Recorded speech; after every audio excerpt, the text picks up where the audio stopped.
You'll have to take us as you find us. Oh, don't be daft. It's homely. Been playing with Rubes, lost track of time. Hello, beautiful. You are a lucky girl.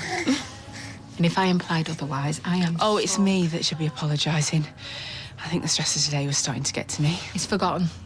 You're a great mum. A born natural. I get by. You sure you're okay to mind her today? Oh, of course I am. I thought you were going to ask someone else. Oh. We have fun, don't we, sausage? Well, I better get myself looking respectable. It wouldn't matter if you turned up in a bin bag. You've got the truth on your side, remember?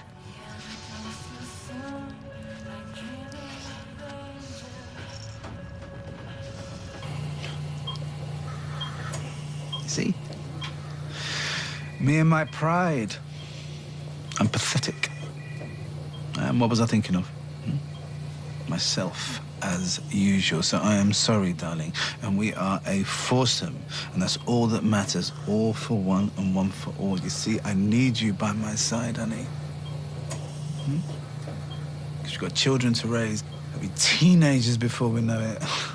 They'll be slamming doors in our faces and screaming that they hate us. So you see, you cannot bail out on me now. And we love you. And we need you. And we can't do without you.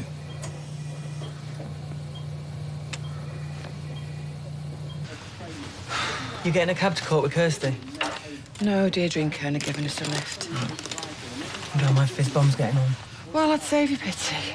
Well, I'm just saying, it can't be easy for her. Yeah, but if Tyrone gets locked up, she'll have had a lucky escape. I doubt she sees it that way. You going on a hunger strike is not going to help Sunita. No, don't beat yourself up, J-boy. He's not. Spark of the year, right, is this? Look, I'm sorry your mate's dead, but it's not my fault. Where do you think you're going? Work. Oh, in your dreams, Paul. They sent you home last week. And what am I supposed to do, eh? Swing the lead here while more mates run into burning buildings? I'll see you later.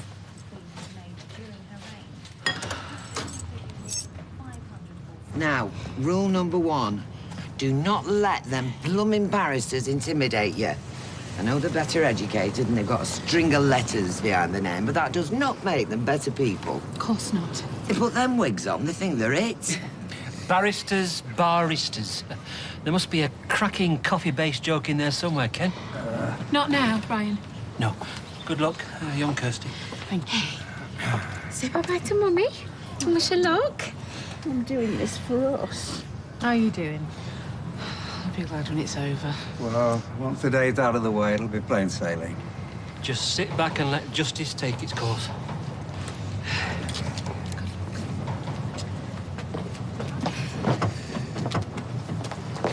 We're just about to knock on. Oh, well, I saved you the bother.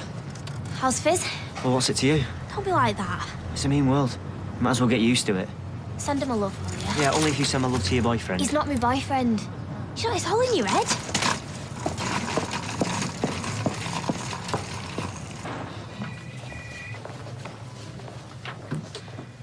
How's Jason? Keeping a low profile. I feel for him. Imagine having that on your conscience. Well, if it was his mistake. Well, I could have done to any of us, love. And you lose concentration for a split second. You get complacent. But no one would have predicted anything like this would have happened. No. Oh, sorry. Why don't you pull up a chair? Oh, I'll just perch here. I keep thinking about Sunita. I know. What was she doing in the pub? She'd already had a go at me. I mean, I tried to say I was sorry. I don't get it. Why did she come back for more? Drunk, maybe. Stop torturing yourself. I mean, you might never find out. I want to see her. Do you think that's wise? I need to see her. Will you take me?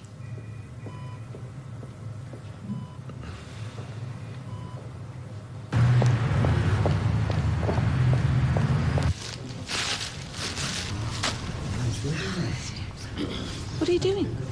Logging anything significant. Right. I am a member of the big society. Society of big noses. I have a civil duty to be here, and unlike some, I have brought an open mind. Good. Because he's innocent. A distinct possibility. All rise.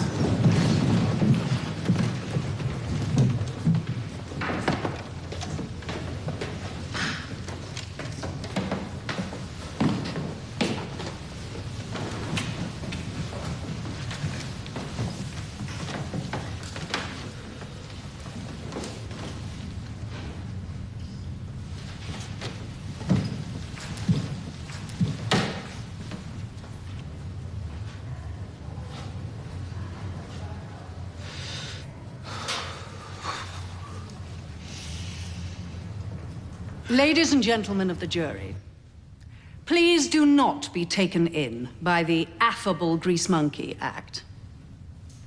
Tyrone Dobbs is a shrewd, calculating man and a consummate performer. Having subjected Kirsty Soames to a number of violent attacks, he mounted a fake charm offensive. He fooled Kirsty Soames into believing he was a reformed character who wanted only to live happily ever after, in wedded bliss. In reality, he had long tired of his girlfriend. All he really wanted was parental rights over their daughter. Power. Isn't that what every bully craves?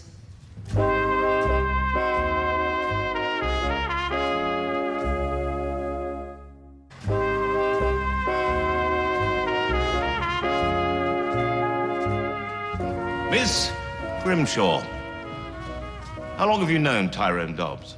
About 10 to 12 years. And you've lived next door to him all that time? Yes. So you've shared a party wall with Mr. Dobbs during his marriage to the late Molly Dobbs and during his relationship with the complainant, Kirsty Soames? Yes. And what kind of neighbor has he been? How do you mean? Have you enjoyed a good relationship with him? Well, I thought so up until now. Up until now, being the night of July the 13th, 2012? Yeah, it was a real eye-opener. An eye-opener, members of the jury. Miss Grimshaw, are you keeping something from us? A superpower, perhaps? By day, a switchboard operative, and by night, an ability to see through brick walls. I know what I heard. You think you know. You pieced together the sound effects and painted a picture in your mind, surely. Is it possible that on the night of July the 13th last year, it was Kirsty Soames doing the smashing?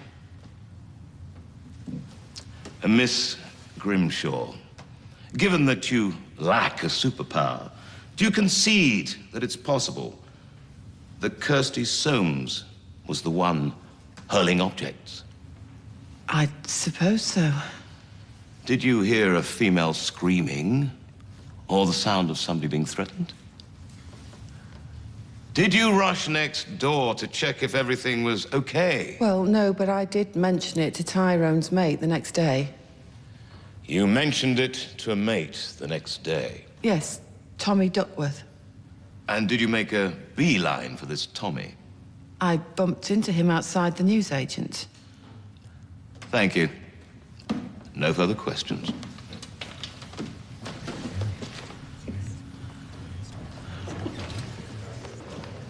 Are you sure it's okay? Of course, come on. Oh, Dad. I am sorry. I'm so sorry. I know. Oh, God, poor Sunita.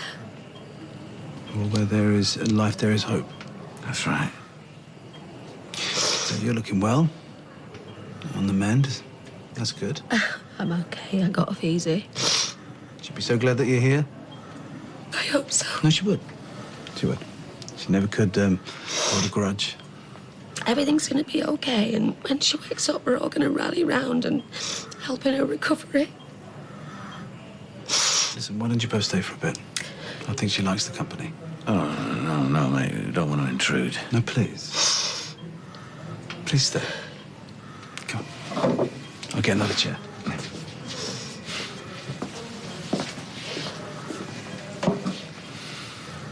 Mrs. Barlow, on the afternoon of Monday, the 6th of August, 2012, you were walking your dog down the ginnel of Coronation Street, is that correct? Yes. Would you please describe the events of that afternoon to the members of the jury? I'd heard Kirsty and Tyrone arguing earlier on. I was going out with Eccles, the dog, and, well, they were still at it when I came back. Can you remember specifically what was said? She was saying that he needed to calm down. She said, you need to calm down and we need to talk. And she was pleading with him. He was hopping mad. How so? She said they needed to keep talking, and he was shouting, I should knock you across the yard. I couldn't believe it. I should knock you across the yard. Shocking stuff. Well, it was just so nasty, so unlike Tyrone. How you think you've got the measure of somebody? I want to smash her stupid glasses. What happened next? Well, there was a terrible crash, and I heard Kirsty yell out in pain, and then it all went quiet. So I dashed round to their yard, and Kirsty was lying on the floor with her head bleeding, and Tyrone was standing over her. And then what happened, Mrs. Barlow? Well, I rang Dr. Carter. I'm in the medical profession, and you can't risk it with the head. Kirsty said she'd fallen over and caught it on a plant pod, but I had a funny feeling about it. I said to Ken later, I've got a funny feeling about it. And what was giving you this funny feeling? I don't know, really. There was just something not right. I mean, Tyrone seemed fine once he knew the baby was okay. In fact, I remember him asking Dr. Carter if he wanted a Jaffa cake. I mean, one minute he's walloping his pregnant girlfriend, and the next he's going on about biscuits. And then later on in the Rovers, he was sinking a pint. When did you realise that your gut instinct was spot on? When he pushed her down the stairs in January. It was only when Kirsty fell out of love with him that she was able to come forward and tell us all what had been happening. Which was? That he'd been battering her for months and cheating on her.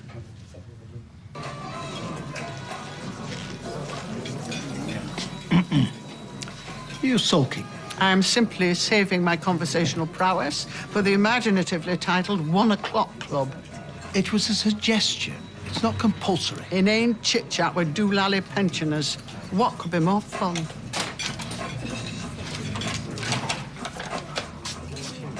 Shouldn't you be in co-op? Well, Fizz wanted me to focus on my stall. You don't look in mood for cheeky banter. You said it. What's up? Nothing. Apart from a totally disastrous love life. Oh, that old chestnut. I reckon getting splattered is totally underrated. Is the bistro open? I'll tell you what, I'll do your mates' rates. We'll call it unhappy hour. See you over there.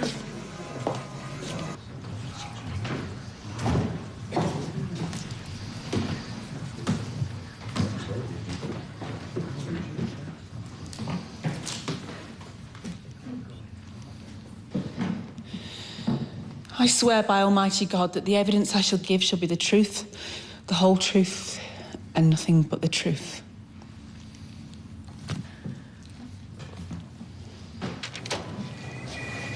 Oh, so they're letting you go home then? Yeah, just waiting for the doctor to sign me off. What's this then? Back to bedsit land? That's the one.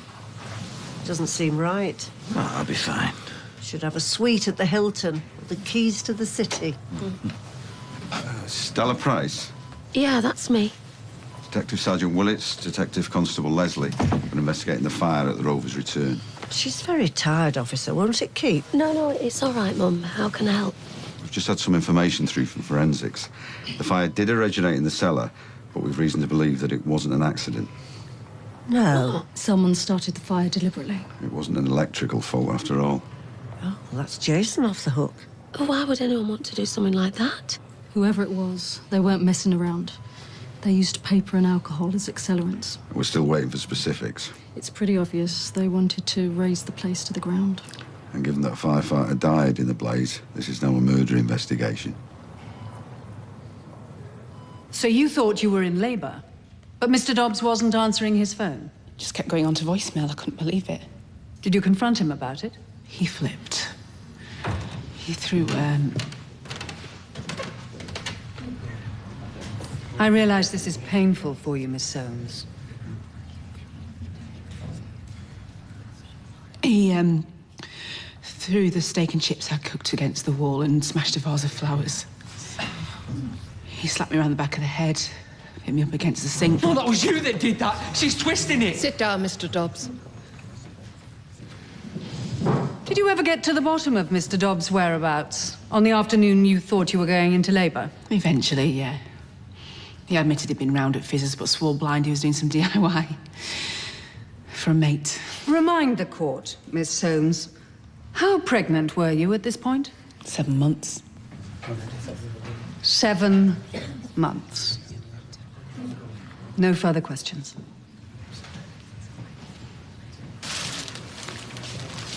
Oh, yeah? I was hoping you'd be on your own. The thigh wasn't anything to do with the electrics. It was started deliberately. You're off the hook. Oh, I thought I was going mad. I knew I'd done a good job. They used accelerants, alcohol and paper. Well, alcohol, though, I mean, you know, it is a pub. But there was a concentration of it found around the fuse box. We store it at the other end. Yeah, it was pretty tidy down there. There was nothing around the fuse box. It was easy access. We estimate the fire started around 7:30 p.m. Oh, well, that's when we were in the bistro, taking our kit off for charity. Well, somebody's going to hell in a handcart. Does anyone have a grudge against you, Miss Price? Does anyone want to burn me to a crisp, you mean? No. Well, Sunita said you'd regret crossing her. That was after she threw a drink in your face. Miss Soames, why, when you were so terrified of Mr. Dobbs, when you'd spent your days treading on eggshells, why bring your baby home to such a dangerous man? I didn't think he'd do anything to hurt Ruby. It was a risk you were prepared to take. I wasn't exactly spoilt for choice. Why did you leave Tyrone Dobbs off the birth certificate? I didn't know how things would pan out. So you left him off as a sort of insurance policy, a get-out-of-jail card, in case he was an unfit father. Whatever you want to call it. But you let him give up his job to become daddy daycare, with full-time responsibility for Ruby. I was under orders. He told me I had to work full-time while he stayed at home with Ruby. End of. He sounds like a controlling monster. You said it. Yet, when he proposed, you bit off his arm. No pun intended. You've told us that part of you still loves him. Would that be the guilty part of you? I'm guilty of keeping the faith with him for too long. Isn't it the case that in all those 3 occasions, you were the aggressor? No. We've had these so-called eyewitness accounts who, time and time again, missed the money shot. They heard the before, they saw the after, and they swallowed your lies wholesale. He's on trial here. Isn't it the case that you were the one who hurled the steak and chips? That you whacked him around the head? That you routinely beat Mr. Dobbs and savagely shut his arm in the door? No. Come on, Miss Soames. This is your chance to tell the truth. I stayed loyal. He battered me black and blue when all I did was love him.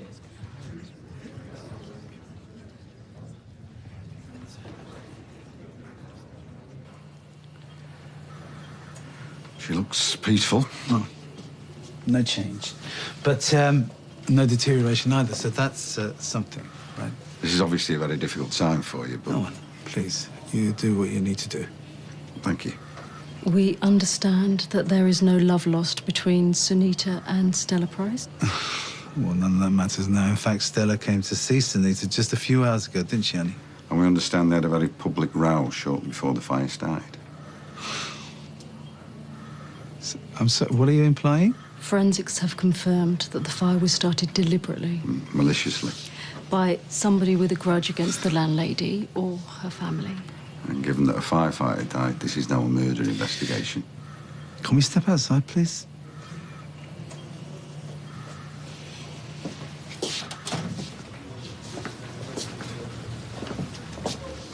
So you're saying? You're saying that Sunita, my beautiful Sunita, is so lacking in humanity that she would try to... Huh? burn Stella alive. Can I get to the truth, Mr. Allahan? Your ex-wife, Sunita, was obviously very angry with Stella. No, my Sunita is not in the habit of setting buildings on fire. She has got a pure heart. She Look, is a good... This is obviously a very stressful Yeah, time made for 10 you. times worse by you two coming here and playing fast and loose with her good name. Now, she is fighting for her life, so don't you dare, don't you... Okay. That's it for now. Look, we're just trying to bring the right person or persons to justice. Oh, fresh air at last. Yeah, well, you were great. Defence made mincemeat of me. Kirsty! You guys go ahead. I'll join you in a bit. You totally threw me walking in like that. I nearly lost it. What, blurted out the truth, you mean? Keep your voice down. I've been hoping and praying you'd do the right thing. How could you be so brazen? Oh, go home. I don't want you here. Of course you don't. I know the truth. Tyrone's no angel. He pretended he wanted to marry me just to get Ruby. Desperate measures, that's what you've driven him to. And now you lied on oath. Won't be the first. I'm ashamed of you. Right back at you. So you just stood there while she banged nails into Tyrone's coffin. Please do the right thing, Mrs. Solms. You know the truth. Make her see sense. If she gets away with this, Ruby's going to be stuck with her forever. Can you imagine being brought up by that? Why don't you invest in a little jot and work out your best bus routes to prison? You'll slip up. I had 3 of the jurors blubbing into the handy-andies. I think I'm still in love with him, Your Honour. Bagged him at least another 2 years. You can't do this, Kirsty. You can't send an innocent man to prison. Watch me.